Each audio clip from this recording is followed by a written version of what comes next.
Charlie, welcome to the show, mate. Thank you. I'm looking forward to this. This is something that I've never done before, having the dogs as well. We've got Nana and Monkey just roaming around the studio here in Barcelona. Dude, what made you move to Barcelona? I was actually in a relationship with someone from here. We did long distance for around 3 years. And then I decided that Nana and I would have a better life here in the sunshine. Fruits and veggies were bigger and juicier and stuff. And because I'd been visiting over 3 years, I just thought, yeah, let's move over here. Mate, I'm considering doing it myself. It's why half the interest is actually talking to you for that reason. But I think there is the sense of health here.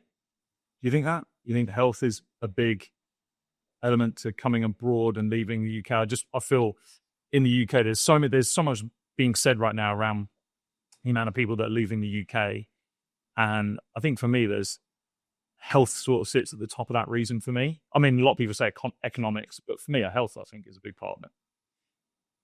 I think, yeah, it's a relatively healthy culture from what I've seen and from what I've experienced. I think I've had a really authentic sort of experience because of my ex being Catalan. I think everyone has really close family ties, which is very important to have a community. I think because the sun is shining most days, it allows people to be able to escape their houses and spend time in nature. You've got the sea here if you want to escape to the sea. You've got the mountains if you want to escape to the mountains. The agriculture here is a massive thing, and they really enjoy their seasonal fruits and veggies. And yeah, I think the combination of those things just keeps people healthy. Yeah. What's one thing that you think has changed about you from leaving the UK? Not being able to rely on your mother tongue. It's crazy. You really, really get humbled when you move here and someone says something to you. And it could be as simple as, would you like a bag in the supermarket? And you can't respond. You don't know how to respond. You don't even know what they said. It's incredibly humbling. And you really have to grow up and learn something. You know, like I think if I lived in England, I could have gone my whole life without learning a language. But now you have to. What level of Spanish did you have when you came here? Like zero. It was so irresponsible and naive. I had zero Spanish. And now I can get around comfortably. I'm still struggling with, like, I would say, more profound conversations. How did you learn? I just had an episode with a guy called Gabe Weiner, who is wrote a book called Fluent Forever, basically just teaching people how to get fluent. He said pronunciation was the number one thing for trying to learn a new language. How did you learn? I went to school here, a really, really nice school called World Class Barcelona in the Gothic Quarter. And you're just put into an environment where you don't feel like a kid in a classroom. You feel like a group of adults all sort of helping each other to learn this thing. I'd say that was the number one thing. Secondly, watching TV, things like Money Heist or La Casa de Papel. You seen this? Yeah, that's been someone that people have recommended. Casa de Papel. Yeah. La Casa de Papel. That's the one that everyone says. That's the you've got to watch to start to get Spanish. It's exciting enough that you want to follow what's happening, and it's proper like Castellano or Spanish. That's really useful, but it takes a while. I think some people just think you can whack on a TV show and learn, but it's quite complex, and there are nuances to the language, and especially the Spanish that is spoken to your friends and stuff. You know, when we speak English, we say things like, "How you doing, mate?" You don't speak proper. Oh, yeah. So there's lots that you can learn on the street as well, I guess. And before we go any further into, we're going to talk about some topics around like mental health. We're going to talk about resilience, even grief, things like that. But obviously, they're roaming around the studio. The dogs and Nala's behind me. They play a big part of your life right now. Nala was the first dog you got. What inspired you to get a dog at a young age? I'm assuming as well, because you're only 29 now. I've been thinking, do I get a dog? Like, is a dog something I want? Whole kids conversation, but dogs are a big responsibility. Why did you go for a dog in at that period of your life? I was incredibly impulsive.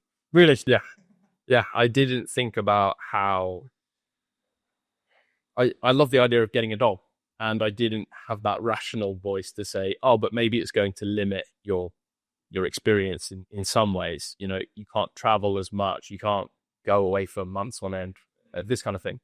And I just decided to, and I haven't had a single regret. It's just been, I actually think that she's opened my world. But going through my 20s with a dog, it was a little bit difficult because I could, my friends would say, do you want to go traveling here, visiting Uncle Dom in Australia? You can't leave them so it's, just incredibly impulsive. But I knew I wanted a dog since I was small. My family my mom and dad never let me get one. They said, no dogs. And so I was like, as soon as I move out, what trait in yourself do you think you've grown since having to look after dogs? You are responsible for them, and so you have to look after yourself. Because if you're not healthy yourself, you can't take them on the adventures that they deserve. You know what I mean? You do find a super healthy guy, and I'm sure your dog would be. Yeah.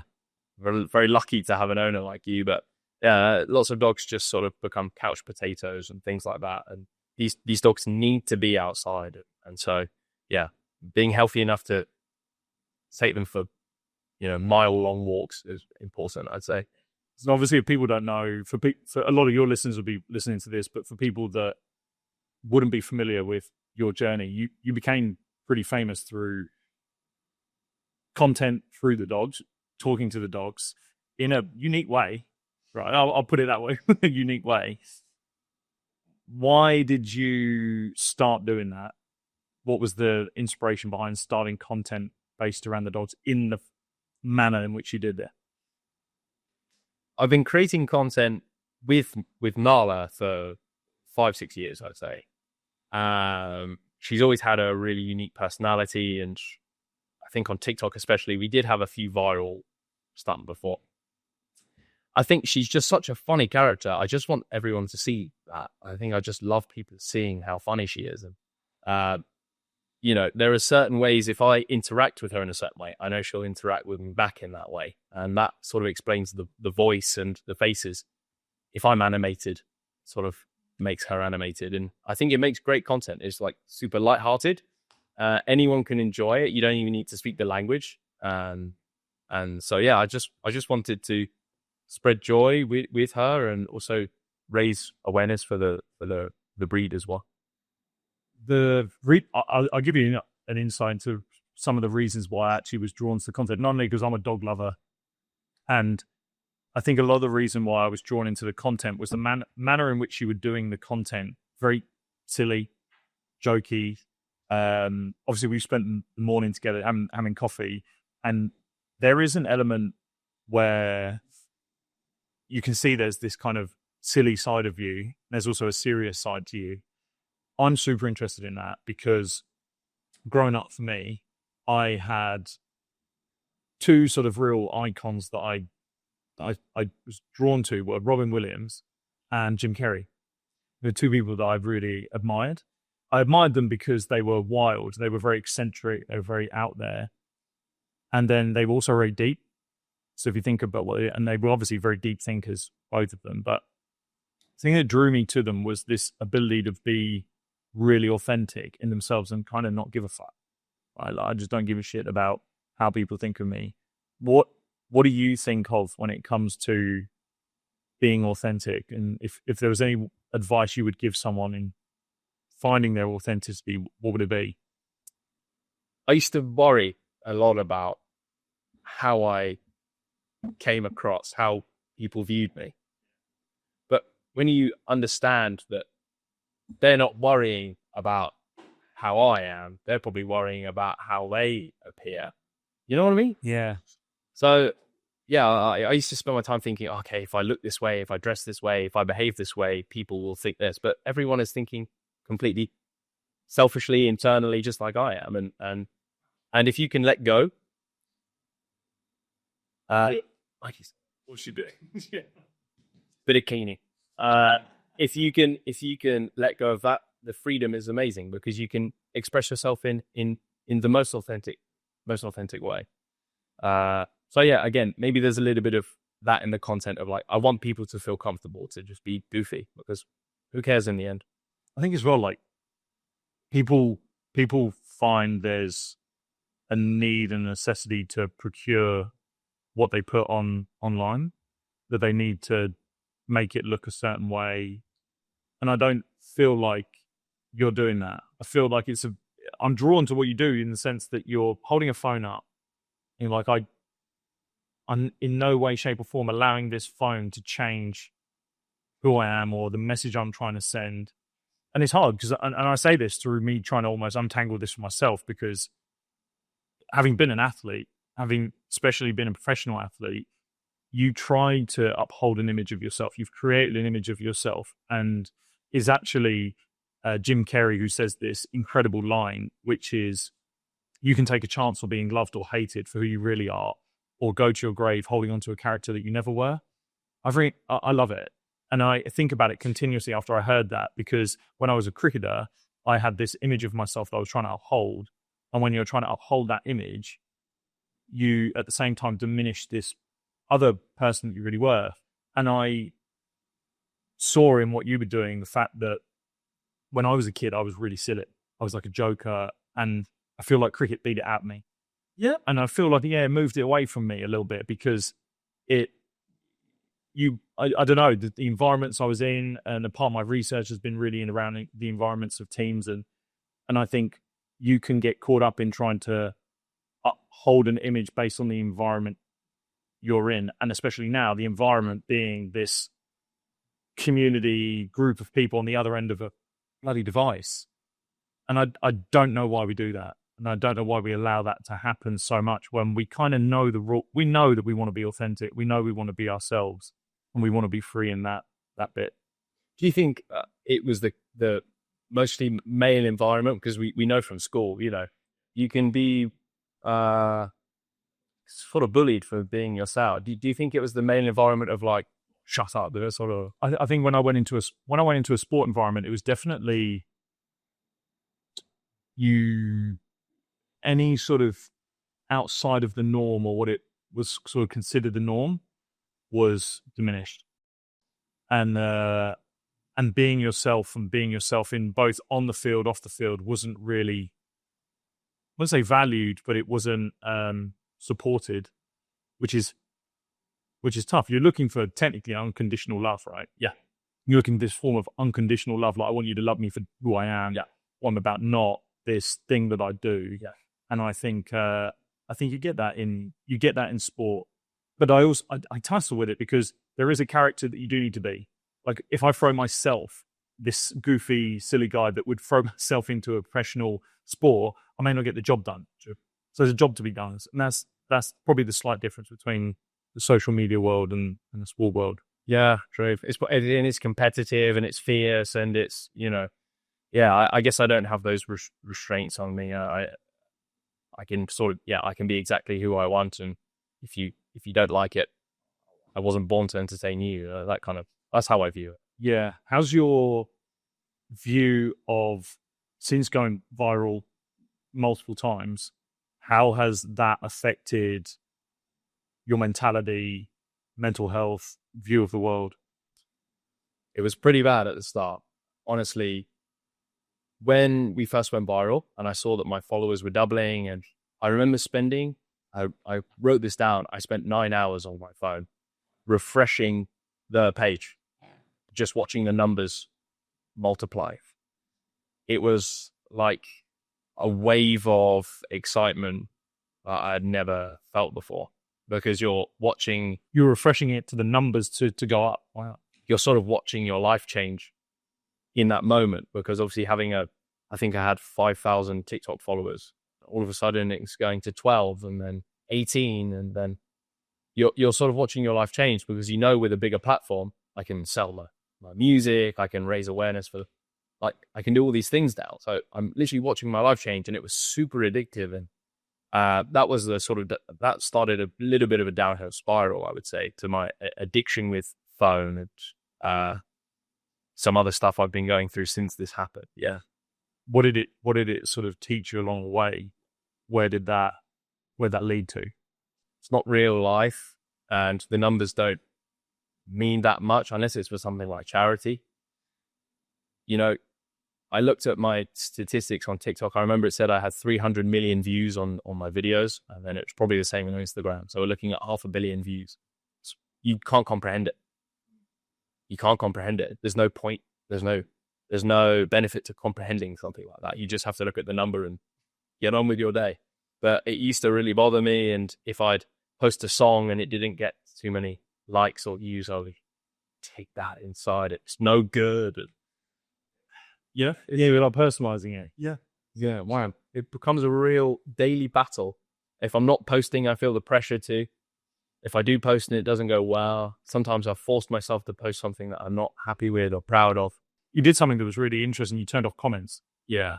You turned off comments, which I thought was a really unique move. Why did you do that? It's really frustrating because I love the community we have. They are dog-loving, goofy, funny, compassionate individuals.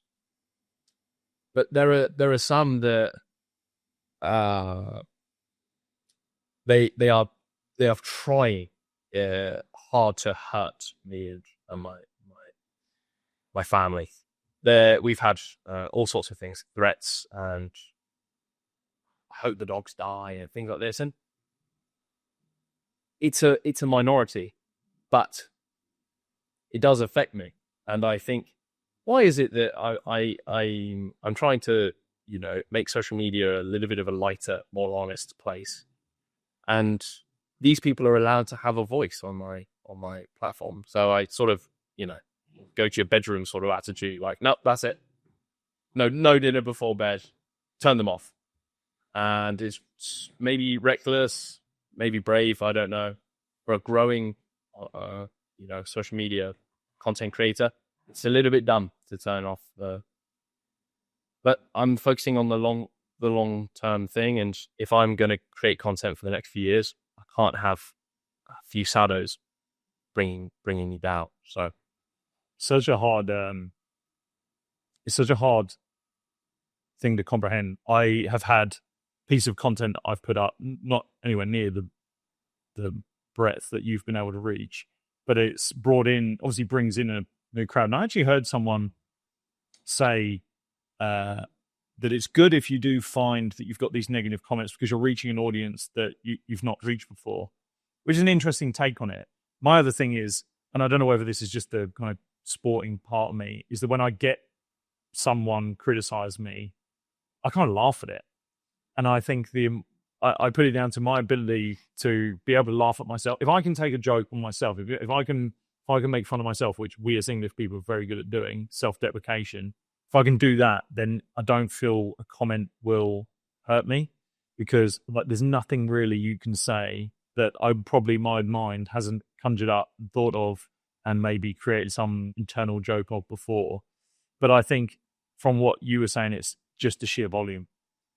Like if it's a sheer volume, and also if it's changing your habits, your behaviors, taking time away from what you love doing, who you love being around, there's a trade-off to be had. And you're right, it must be sad leaving the people that love what you do behind, but they're still there. They're still watching. You didn't feel like you lost engagement from them, and we're still growing. And I think the followers that join now, they're not gonna know any other way. They're never gonna know that comments had been on or off, and that's ideal for me. But imagine you're playing a game of cricket and everyone is going, "Woo!" and there's just someone going, "You're shit." They've got a megaphone as well. Yeah, and imagine it's the same person every match. You would at some point have to go like, we should stop letting this person in now, because you could block off the whole. Yeah, I guess. Well, I heard Tim Ferriss say something about, I think it was Tim Ferriss that said it, but he said, if you're coming into my Instagram, my social media, and you're putting disruptive comments in there, I will block you, delete you, erase you, because you're coming into my house. Take your fucking shoes off. Which I love that attitude. I loved that attitude. And I kind of have that, where if someone is disrupting car. And I'm the only time I don't is when they're questioning maybe something factual or maybe some sort of scientific literature where they want to add an opinion piece to it, but they're not trying to tear it down. But if it is just literally brash, you bald prick, or you're offering nothing, you're shit, what's the point? You also have to monitor those things, right? You have to check the comments. And sometimes we have up to 3,000-4,000 comments on a video. So I'm a one-man army. I'm checking these things. It's very time-consuming. So it's almost like if I have the comments on and I respond to people, it's going to be amazing. But along the way, I'll find those negative comments that bother me. And because our brains just love drama and negativity, I sort of stop missing the positive comments when I'm looking for the negative ones. It's just draining. So I just thought, okay, it's just better to remove. Where do you want to take everything with your content? Where you want to head with it? It's a good question. I think I'm on that journey now of I want to literally give my dogs the best life possible. I want to record them and upload videos so that other people can see them having the best life ever, hoping that it inspires other dog owners to maybe take their dogs on more adventures. I want to write music that will touch the hearts of millions of people all over the world one day. I think if I keep practicing this art of songwriting, I think one day I'm going to have a hit or something. And just want to be a good partner, friend, son, brother, everything like that. I just want the entertainment side to sort of fund my life, I guess. Because you handed over money you were making on social media to Hope for Bedenkos. Yeah. Which is amazing move. Really cool. Yeah, well, at some point I was going to pack it in because of how stressful it was on a daily basis. So I can't compare it to, it hasn't been traumatic, but it's a lot of pressure to deal with. And at some point last year, I was like, that's it. I'm going to just delete everything. I had deleted it a couple of years prior. I got rid of everything. And yeah, I was going to pack it in and I thought, what's going to motivate me to just keep making content? And it was doing it for a greater cause. So we've managed to raise 35,000 so far, just through things like getting donations for running the marathon and TikTok donations and stuff like that. Dom will maybe adopt a dog soon. Yeah, we're trying to get Uncle Dom to... Dom will get one eventually. Yeah, he will. When that's going on and you're getting all the comments that are coming through and things like that, I think self-talk plays a massive role. Yeah. I think your own self-talk can become the voice that person's voice turns into your inner monologue, and that one never leaves you. Where was your self-talk at and where's it at now? It's changed a lot, especially recently, spending more time outside. I've been incredibly hard on myself over the last year or so. I lost my dad and I picked up some bad habits through that. I've had a stressful situation regarding social media and I've picked up some bad habits through that. But honestly, like spending more time outside, sometimes when I go back into these bad habits, because I've been outside, I'm not so hard on myself. So my inner voice is way more fair. I'm way more sort of, you're your own best friend, sort of, let's go kind of voice. But it was very negative. Do you struggle with that as well? You didn't take your magnesium, you boron kind of thing. You can berate everything if you want. Like you can just find it. But I think, my belief is your inner voice, your inner self-talk is never going anywhere. It's going to be the asshole that will follow you from room to room. Yeah. Right. It would almost be like how Monkey is right now, constantly at you. But even right now, right, is actually a good analogy. You've got this thing that's at you all the time, and you can either allow that thing to annoy you, take it on, listen to it, or you can just let it live alongside you. Meditation played a really big role in this for me, in understanding the ability of like anxiety, for example, and anxiety in a performance basis. So you said to me before the podcast, like, do you get nervous? I said, well, I don't really get nervous anymore unless I I think if I had like an academic that I felt really overwhelmed with, that I need to be right on it, then I might be. But for example, I know that do I get nervous? Yes and no, because I know anxiety lives alongside me, same as self-talk does, and all of these things, and they're all alongside me, and it's my job to live alongside them and still live my life. But if I take them on, then I can't live my life in the way I want to live my life. Yes. And I'd put this in an analogy for athletes as well, right? So I always say sport and life doesn't give a fuck about your feelings. So you can't think that life or sport will actually shift for you. So life won't change for you. You have to change for life. And so if you've got anxiety, if you've got negative self-talk, can you continue to do your lives with that all going on? It's like having a tornado going on and you being calm in that tornado. You can't get rid of the tornado. You just have to be calm within that tornado. And if you can learn to do that and be okay with all of these things that are going on around you, but know that within that tornado, within life, there are the great things, the good things that you should grab onto, then you can train your attention, your focus to go towards those when you've noticed everything else. So it's a long-winded answer to essentially saying, like, I notice my self-talk, but I have probably taught myself to hear it and then reframe it and move towards something that's useful. And I think that's just a repetitive, constant process of getting to. That's very useful insight. I think it's also why sport, I think, can be helpful for people. Yeah. Like, sport for me, and I don't say this just because I was an athlete, I have a long-term vision of wanting to have an impact on the education system through PE. And I think that is, your body's never leaving you, your physical capabilities are not leaving you, or the more physically capable you are, then the easier life is. But sport can teach you. It's just an exaggerated form of everyday life events. So if you can learn how to pick yourself up, resilience, have a failure, things like that through that medium, then you can transfer it to life. Where do you sit with what allows you to bring in some form of challenge? What sort of challenges do you look for, and how do you use them? It's a great question, because my way of finding the calm in the storm, the tornado, was, you've probably seen how many things you can do in a day to make you feel good. You've got cold showers, you've got hydration, you've got raw diets, you've got exercise, you've got blah, blah, blah, blah, blah. Yeah.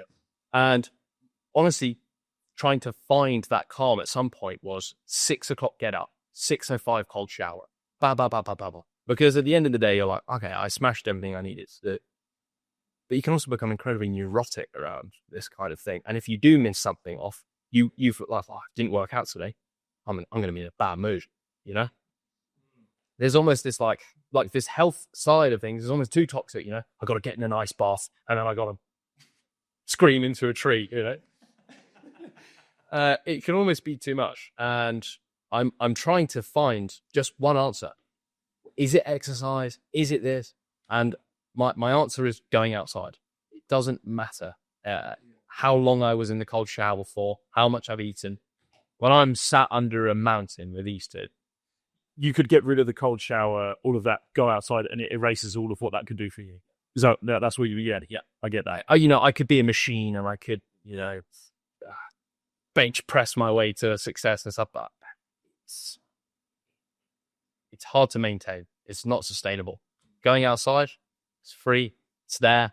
You just have to take your keys and a couple of poo bags and you've got an adventure, you know? Yeah. I think you can get caught up in some sort of internal leaderboard for the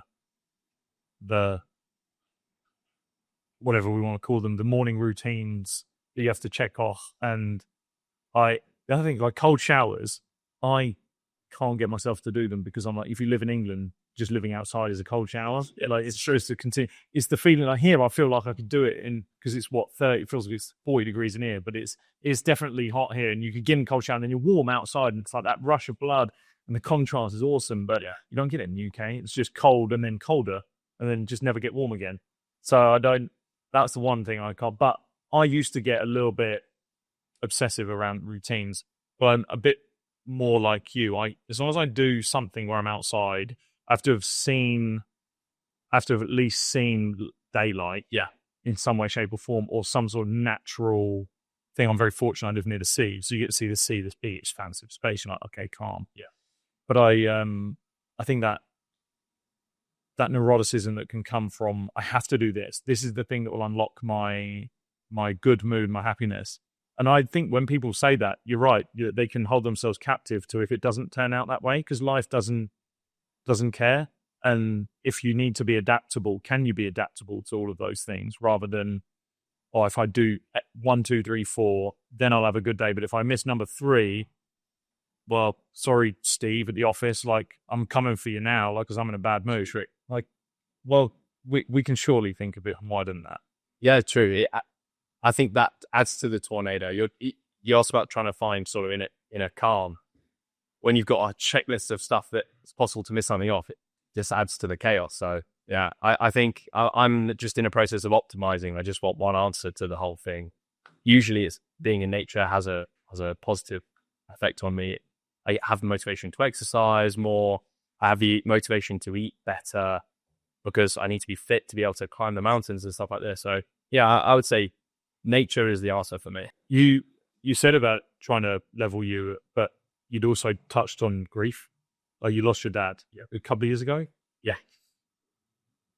For people that are going, or what did you learn about the process of grief? I just had this thought in my head that it would never happen to my mum and dad. My mum and dad are brilliant, like really warm and emotional, compassionate people, super smart. They taught me to, I could cry at anything I wanted, and I was never like, that's not what a man does. And my dad was a big baby. He would cry every time he would say goodbye to me, or say hello sometimes. And we really, really deeply loved him. This guy was the superhero of the family. My mom and dad, they're amazing. And it was a huge loss. It happened in such a dreadful way as well, that the family were in holiday in the south of Spain, and he had a heart attack in the middle of the night. And my brothers and sisters were, actively trying to save his life. And that's incredibly traumatic for them. They still have the nightmares and the visions and stuff. And so it was grief in so many ways. I felt sad for my brothers, and I felt sad for my mom, and I felt sad for me. I think you learn a lot about coping mechanisms when something like that happens. And I think my first few coping mechanisms were weed, jar of peanut butter, or multiple, and sort of just locking myself up inside. They were my coping mechanisms. They're what sort of helped me get through that first period. Helped. But then you're like, okay, this isn't sustainable either. You can't eat your jar of peanut butter every day and smoke a bag of weed every day. So, again, I had to dig deep.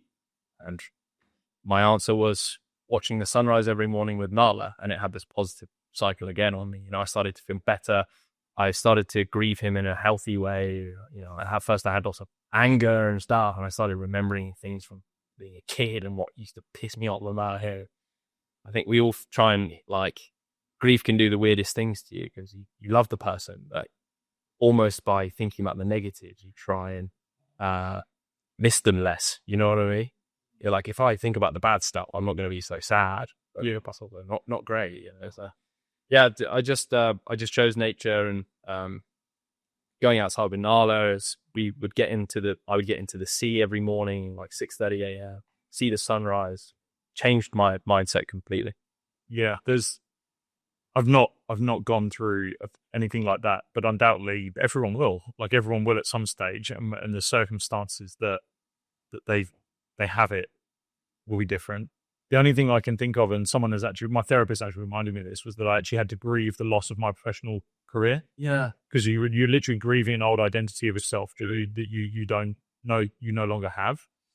And you're so right. Like, there's this element. And I hadn't thought about it till you said it, where I was kind of seeking out things that I didn't like about it, or it's like, no, that's okay. I don't need that. And then you realize, no, it's okay to kind of feel those things. But the thing that got me through was sort of general mild habits. Like, for me, it was yoga. It was just moving my body. It was just doing something that at least kept me on the rung of normality. And I think it's incredibly simplistic to say, but it's one foot in front of the other. Just literally that. Easier. Like literally one foot in front of the other. Yeah. Whilst monkeys chewing your shoe off. You might lose your shoe here. Yeah, it's I actually have a special pair of shoes at home that when I know she's in this mood, I put them on so she can These shoo away. No. These are nice ones, yeah. It's okay. These are the ones, yeah. She can do whatever she wants. Yeah. She's got like second child benefits, you know, like I think with Nala I was more like, don't do this, don't do that. With Monkey, I'm like, no. The second child can kind of do what they want. Did you lose motivation for a lot of things throughout that? And I guess what would you say to someone who is maybe going through a period of grief or some sort of loss, isolation, and their loss of motivation? What would you advise for them getting out of it? I would say that if you have a massive hole that needs filling, this person has left a huge empty space, then it gives you the opportunity to fill it with as many good things as possible in their honor and in their memory. I know for sure that if my dad didn't die, I wouldn't be walking around in the mountains of Catalonia all the time. I filled that space. It was a beautiful space when he was alive, and I'm trying to cram as many beautiful things into it as possible in his honor and in his memory. And I would say that that's the smart thing to do for anyone is if you really love that person, you now have all that love to give to something else. So follow your dreams, follow your passions, go and have an experience that you never did before because of them. And it helps the grieving immensely. I'm a big believer in doing something on the dedication side of things. What would they want me to do? I think you kind of get lost in when people say, I've got no motivation, I've had this happen to me, I've had that. And I always point them in direction of, if they haven't lost someone, especially if they haven't gone through a grief, but they're just lacking motivation, I'm always like, right, who is it that you want to be proud of you? Or who have you had in your life that you would want to be proud of you? And it might be a family relative, it might just be a friend. I was like, right, well, what would they, in this situation right now, with the decision that you're faced with, what would they want you to do? What's that decision that they would want you to do? And usually it's a positive direction. Very rarely is it's like, oh, they want me to sit in a dark room and suffer. But I think when you can take it, and I guess even the dogs allow this for you, is when you have something bigger than yourself, your own issues don't become so big. And I guess it allows you to go, right, I'm going to do something, whether it's in service for the dogs, whether it's in service for another person, for the idea of someone like religion and anything like that, a bigger cause, then it can kind of motivate you to just take that next step. Yeah, it's true. It's true. And, you know, if you are sitting in a dark room, there's nothing better to get you out of it than a dog. You have to take them outside. So, you know, however sad you are, at some point you've got to get outside so your dog can have a wee and a poo. So it's amazing to have, you know, a couple of these things where I'm like, no matter how shitty I'm feeling that day, we gotta go and get outside. So yeah, it's a journey though, man. Grief is just it's constantly battling with it still. I think we're all sort of like coming here, and for me, I put this out on a video before, was about this, trying to find new people and find the right people. And I found here in Spain, just as a 35-year-old, trying to find new people has been a lot easier, and the community sense has been easier to find new people. And I think there's well-known loneliness epidemic that's going on for men, especially like the isolation that men feel in the UK, and I feel it really intensely in the UK. I don't know. Have you felt that? Have you felt it was easier here? And I guess from the back of that, like, if someone is feeling a sense of loneliness, what would you say to them? I've been pretty lucky. I lived with friends before moving out here, and so loneliness was not really thing I struggled with. I've also had friends like my whole life. I've had one of my friends, I've known her since we were 3. I've always had a really good community around me. I did experience a lot of loneliness when I moved here, no language, and then my partner left. That was lonely. I had nothing and no one. And again, same answer: getting outside, starting joining a group where people are doing things, a hobby. You can meet like-minded people. Learning it, like language school, was amazing for me because we were all on the same level. We were all as sort of vulnerable and as scared as each other. And that was a really nice, open environment to meet people. And my classmates are some of my best friends here. So if you are lonely, just try and join something. Push yourself out of your comfort zone. And you'll meet people that have done the exact same thing. You're on the same level, and it's easier to form a connection with them. I heard someone say this the other day, and it was aimed at romantic partners, but I actually think this could be spread wider to friends. And they said one of the most underrated skills that you can find in someone is the ability to suffer well, and the recognition of that we're all going to suffer at some stage in our lives. We're all going to lose someone that we love. We're all going to lose a job. We might even lose a child. We might even have someone leave us, whatever it might be. We're going to suffer in some stage. It is inevitable that is coming for all of us. But if you can find someone, whether it's to be with or friends, that can suffer well, that is an underrated skill. Because if you find people who can't suffer well, then they will only add to your suffering. They will drag you down. It becomes so much more burdensome for you. So I've become really attuned now to this idea of, can I surround myself in people that not only want to live life well, but when there is something hard, they can go through it really well. They've got strong habits. They're not going to addictive behaviors or anything that's really going to drag me down. Yeah. The community you surround yourself with is super important. Oh, totally, yeah. I've got a friend, Harry, who is going through stuff all the time. He just seems to right now be in a moment of sort of bad luck. And he's the most resilient person. He goes like, oh, what's happening and stuff, but he always gets through it. He's been through stuff that I don't know many people that could have survived the same things. And yeah, he's super inspirational in that way for me. You're right. Community and having a community is like-minded and strong is very, very important. You can't, if you're struggling with something and you go to someone else and it's their problems that it's hard. Yeah. What would be your definition of someone who's mentally strong? Someone that is present. Presence is mental fortitude. It's the best example of it because they're there. We are animals and we are supposed to be there, just like Monkey is right here chewing my foot. She's not worrying about yesterday, tomorrow. She's not worrying about the damage she's doing to these sneakers. She's just there. And that shows to me like you are so in tune with your body and your instincts that or you've practiced the art of mindfulness that you're not worrying about what's going to happen or what's happened. You're just there.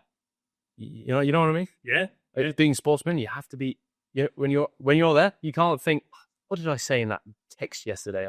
You're there. It's the number one thing that people struggle with in term. I always think like whether it's an athlete or whether it's someone that is going through something, and all of some of the subjects we've spoken about. Like if you think of grief, if you think of isolation, if you think of lack of motivation, shitty self-talk, all of those things that you can think of, there is probably one guiding principle comes back to them, which is the lack of mindfulness and ability to be present. Like you're either ripped into the past or some sort of concern about the future, and you're actually not here and now thinking like, I'm actually okay really as I am.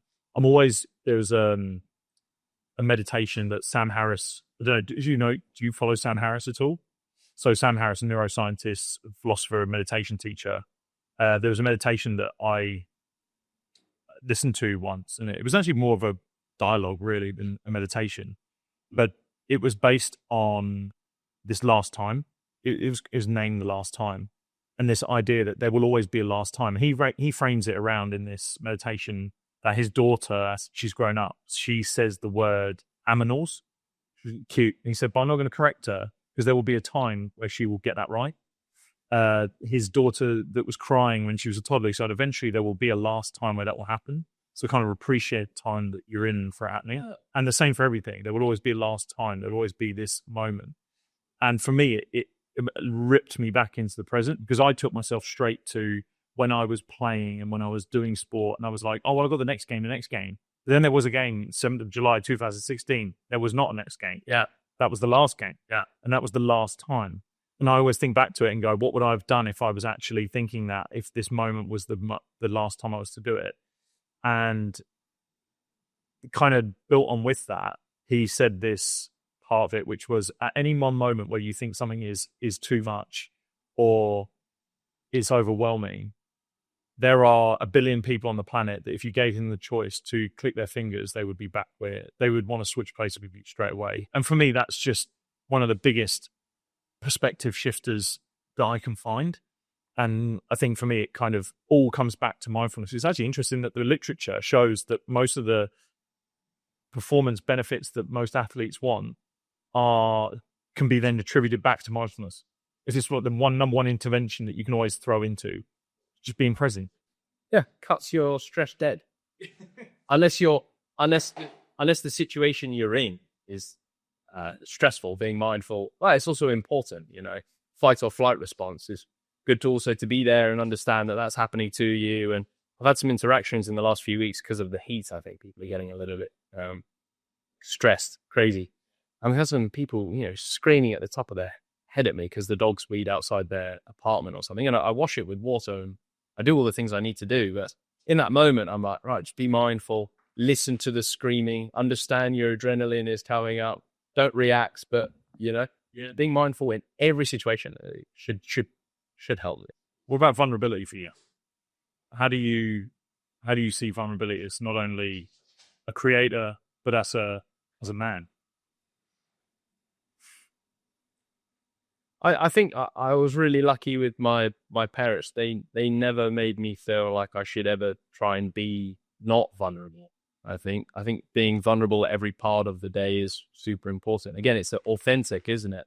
We are all vulnerable. We're just like, at any moment we can just, right? Yeah. Just protein and calcium and water. So, I think just always allowing yourself to be vulnerable and being receptive to things. Everything you go through is going to help you in some way. Everything, even the bad things. So be vulnerable, take it, absorb it, just try and be. But if I see like a lot of your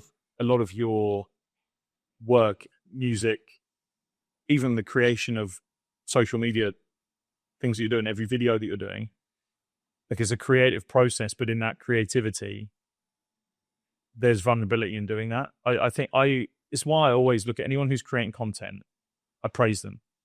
I don't care what it looks like, how it is. Obviously, if it's not some sort of ultra fascist movement sort of thing, that's definitely wrong thing to be putting out. But if someone is creating content, I just put it down to like that ability to be open and honest, to put yourself out there.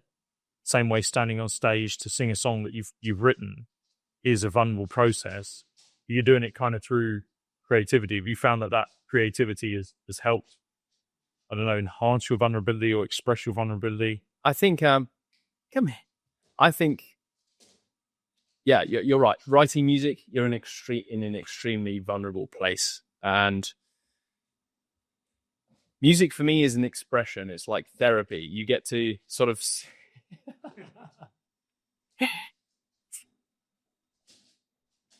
This is where they look at each other like they want to scrap. Yeah.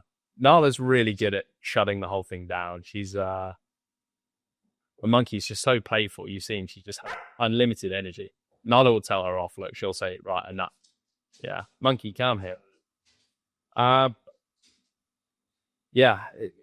Songwriting is an expression. It's like the only thing I can sing about is my experience and how I'm feeling. I can't take the perspective of someone that hasn't gone through something because I don't know how they're feeling. And that's an extremely vulnerable thing to do. And that's actually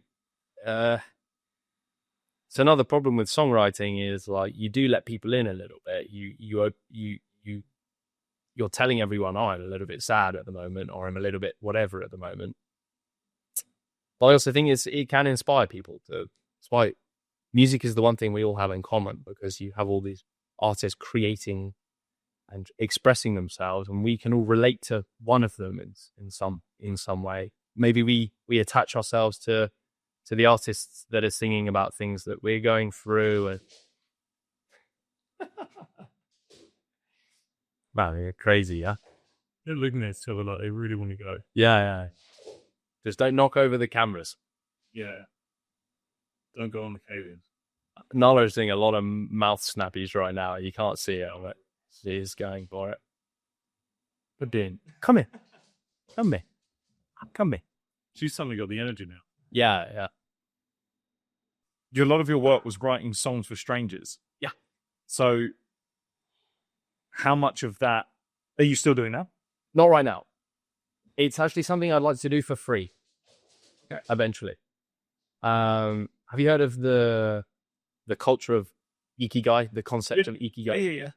I really believe my ikigai is writing songs for individuals. Yeah, because the reason I asked was because it's a service to others. Yeah. It's a real service to others, and like a deep service to others as well. Like some of the songs you wrote and you've sung were maybe about someone's loss or like a birthday or something that someone's going through. So that sits within your ikigai of something that you want to contribute to other people. Yeah. What other people will need. I want to do it for free, because when you add admin, money, and deadlines to something that's so personal, it distracts from the message and the idea and the sort of the compassion around such a sensitive thing, personal thing. I opened my website as we were going viral. I had the website ready, and all of a sudden I was getting like hundreds of orders. And what do you do with hundreds of song orders, knowing that they all have a deadline? Is up. Some people can't write a song a week, and I was doing 3 or 4 every day, and it became mechanical and it became structured. And that isn't why I wanted to do it. I wanted to do it to bring families closer together. I wanted couples to have theme songs. I wanted people that have passed to have an anthem about them. So yeah, I will pick it up again one day when I'm in the right headspace. I just think right now I'm really pursuing my passion project, which is giving these two the best life possible. They're not going to be around forever. Yeah. I would rather spend my time outside writing songs about that than. But there's people out there there's people that ask me as well, how do you build the bravery, the courage to put yourself out there?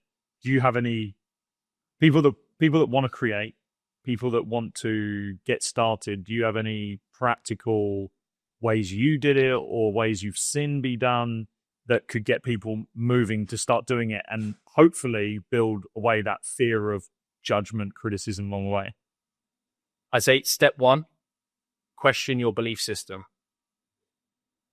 When you've written a song, whether it's good or bad, what scale are you using? What invented scale are you using? How are you judging? Yeah. And why? What is good and what is bad? And why are you thinking of it that way? Yeah. I had a tennis player literally say this to me the other day. He said, I'm not hitting the ball well. I said, okay, cool. What metric are you using? Yeah. And he went, well, I'm just feeling it. And I said, well, how do you know that's wrong then? How do you not know that this is going in the right direction?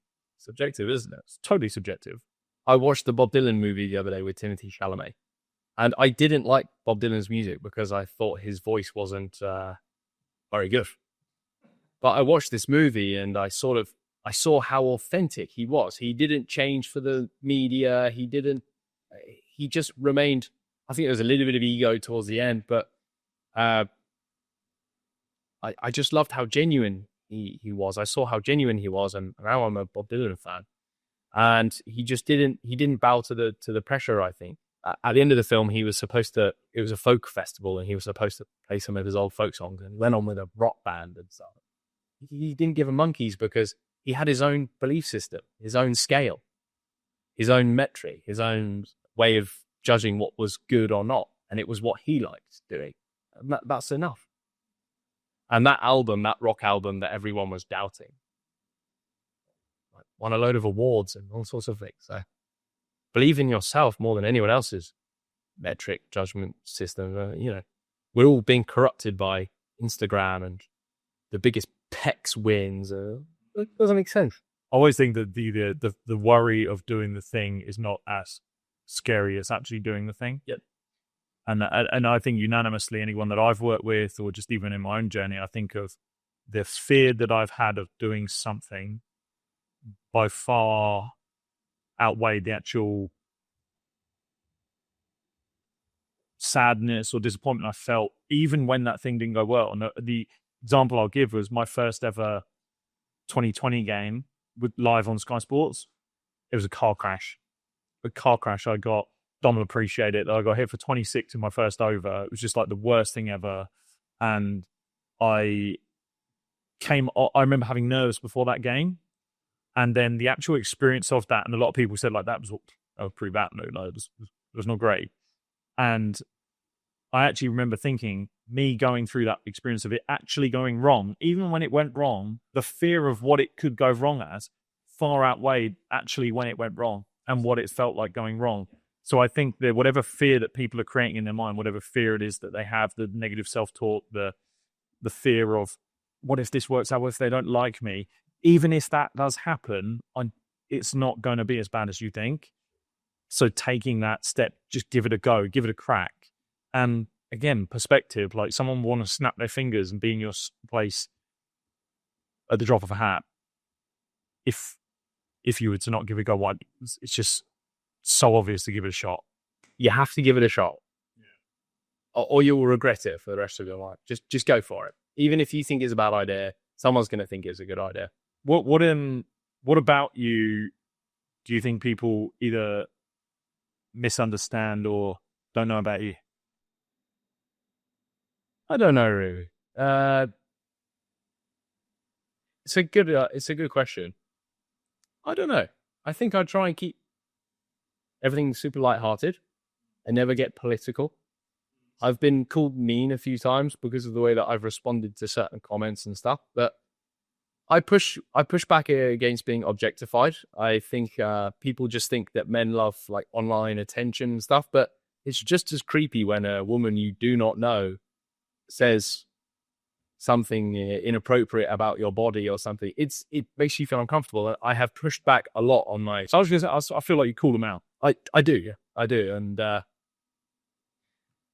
it can sometimes lead to darker paths. Some people get then really embarrassed, I think, and they go for you in your inbox and things like that. They can become a little bit obsessed with that interaction. And so it has led to some sort of more worrying interactions doing it that way. But man, I'm just like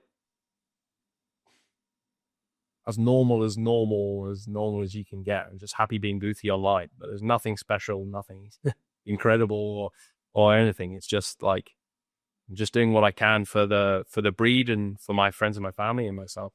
What do you think is like a common myth when it comes to mental health?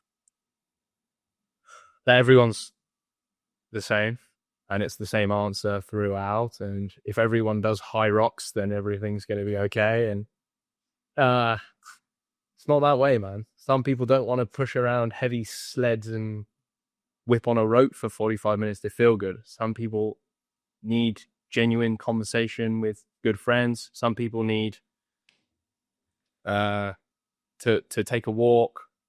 Some people might even need to just cozy up with an iPad and watch a movie to help their mental health. There's no one answer. There's no set answer. It's like I could eat bread and a celiac is going to have a reaction to it. There's not one answer. We don't have the same systems. So I'd say the myth is, yeah, just like everyone thinking that there's just if you ice bath and do this, you're going to be fine. It's not the way it works. Is there an element of you? Is there a part of you that you're working on at the moment? Yeah, being mindful.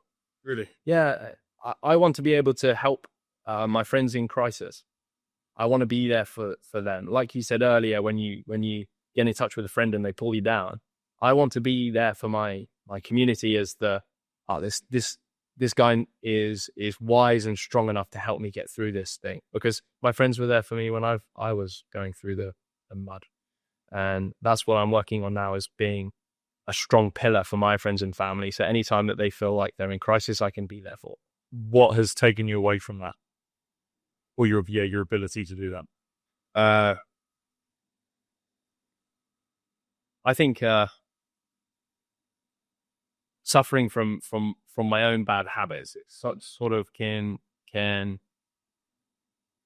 it made me maybe question my coping mechanisms and responses, and therefore I feel like I don't have the advice but if I lead by example and I actually live in a way that's helping me to become mindful and present, then without a shadow of a doubt, my friends won't question if I can be there for them or not. So you kind of feel like the things that you do, the more you do those, then the more you're building yourself into the person that you feel you can be for them to learn. Yeah, absolutely.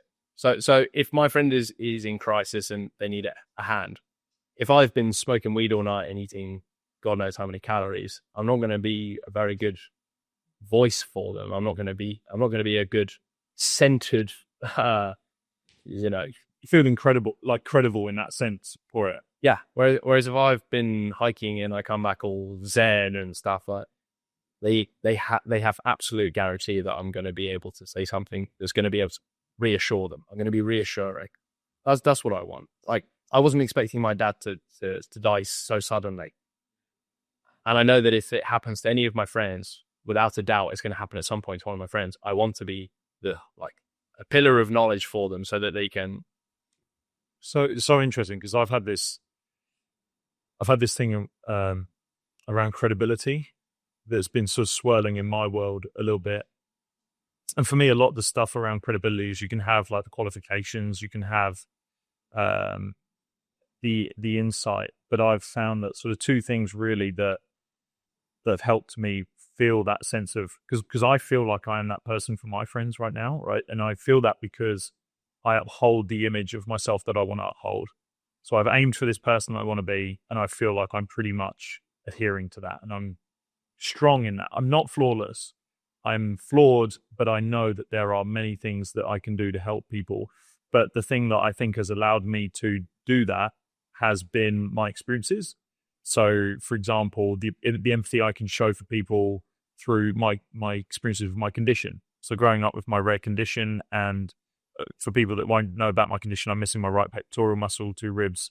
It's called Poland syndrome, and growing up being bullied or having to deal with physical challenges. So I can kind of empathize with people. So my experiences, again, through professional sport, doing all of that help. But then I think the last 2 years where I've gone through psychotherapy to really know myself and really understand myself has allowed me to go to like the next level of being able to help people that I'm around, and try not to use, I don't know, mechanisms that turn it around on you. Yeah. So you go to help someone, you're like, oh, well, don't worry about it because I've been through this. And like, so it's not that. It's not about that. It's what's that person sitting in front of you going through. So it's really interesting that you want to be that person for your friends. And I think you're totally right. Being able to have a deep conversation, it requires a lot of patience and mindfulness and stuff. And you're right. When someone does come and say, oh, I've been going through this, you don't want to say, oh, well, I've been through this, but you want to just listen to them and you want to understand them. And you can only do that by being there, being present and being mindful. So what are you using any practices to get you to that stage? Being outside. Just being outside. I mean, that is one of the most mindful things you can do, I guess. But it's crazy. Like, if I spent a couple of hours scrolling, it would make me hungry because chemically I've drained all my, so don't do that chemical. So then I'll go and have something naughty, and then I would just beat myself up so bad. When I've been outside for 24 hours, I come home, I scroll on my phone, no problem. I eat something naughty, no problem. And I don't beat myself up about it. Really? It has completely changed my inner voice. Did you not get outside years ago? Were you not outside when you were in the UK? weather wasn't as good, so maybe a little bit less. I also had a 9 to 5 in when I was in England. I had a coffee shop on the campus of university. So I was outside a lot, and I was interacting and socializing. And I guess I wasn't going through stress. I didn't have this sort of elevated consciousness that I have now. I'm not Gandhi or anything like that, but I feel now I'm more in touch with myself. And I guess the stresses I've been through in the last few years have been, it's been necessary to find a coping mechanism. And just trying to find peace, just being outside. It's crazy. It's changed everything. It's changed my body. It's changed my mind. It's changed my relationships. It's amazing. Have you, something I've done is I've gone back into the gym, got bigger. Have you felt like a sense of confidence in yourself from whether it's going outside, getting in better shape? I think you put something up ages ago of like the difference in your body that you'd had over a like transformation period. Like, I think it's important for men. I think this sort of look good, feel good is genuinely real. Like, I walk into a room now and I'm kilos heavier than what I was, and I just feel confident. It's not arrogant. It's just confident. I feel like I'm capable. Yeah, I think the gym does do that. I think any form of exercise. And when I'm hiking 30 kilometers, on elevation like that, sometimes it's the same feeling. I don't necessarily think like, oh, I'm jacked, but I think like, bloody hell, you're strong. You can do anything. Yeah, it definitely gives you a huge amount of confidence, for sure. And I love building my body. I've been doing it since I was 18 and on and off. And yeah, I love the feeling of having a big frame after a workout and stuff. But now I'm focusing more on mobility, flexibility, strength.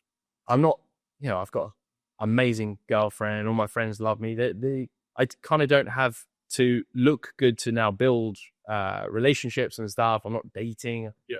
Now I just want to maintain a good, strong frame so I can take the girls on adventures and sort of do anything, really. I ran a marathon recently, little to no training. And I showed myself, like, you don't have to even be in the gym to be that fit. You can just be walking and you'll get the benefits. Yeah. I think so many people misunderestimate that they can actually do a marathon. Yeah. Like, we've had on the podcast ages ago, Dan Lawson, who is a very, very high level ultra runner. But Dan he's just broken a record yesterday, actually, running the southwest coast of England. And I think it was southwest. I hope I haven't butchered that. But he describes it as one foot in front of the other. And he's like, it doesn't matter what time you do, you can get around 26 miles. You should be well enough to get around 26 miles. And I think more people talk themselves out of it than can actually talk themselves into it. I did the same thing. I just got up one Sunday and ran a marathon. It was like, I think my body can do this.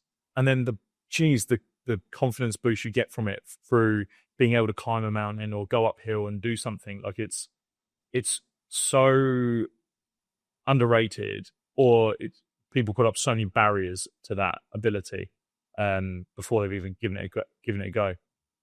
Yeah, we underestimate ourselves for sure in general. I also think that the training and stuff that you can do before marathon can be a little bit discouraging, because if let's say you're getting slower, for example, or let's say your hydration plan didn't work that run or something, I think it can knock your confidence. But if you're like, no, I can climb a mountain, I can be in pain for 4 hours, let's just go for it. Yeah. What's on the horizon for you? What we got moving forward? More songs. Also, I'd like to be a successful YouTube channel. I'd like to be I'd like all three of us to be sort of household names in the YouTube realm.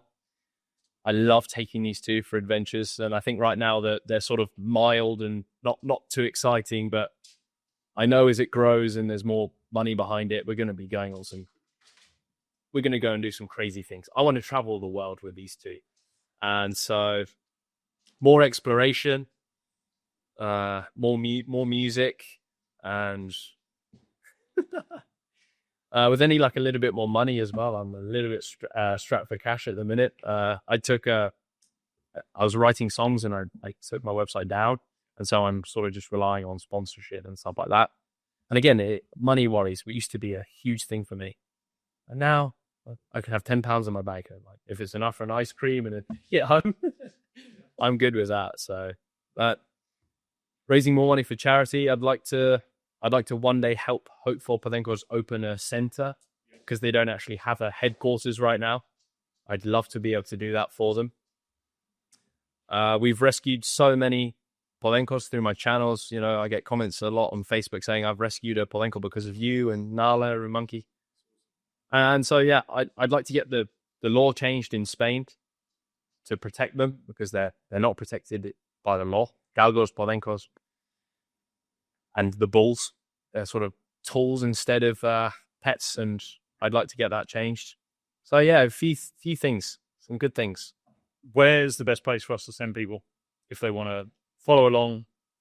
I'd say Instagram's really good. We upload pictures there of our adventures all the time, a few like behind the scenes things. And then YouTube, if you want to spend 45 minutes with us walking around, sometimes I say lots of stuff, sometimes I say nothing at all, but it's always beautiful. We go to the most beautiful places we can find. We're always looking at the map and trying to get to tall peaks and waterfalls. And yeah, if you want to just, if you don't have the means or the resources to go outside, then feel free to join us. I know for a fact that it has some sort of positive effect looking at nature through a screen even.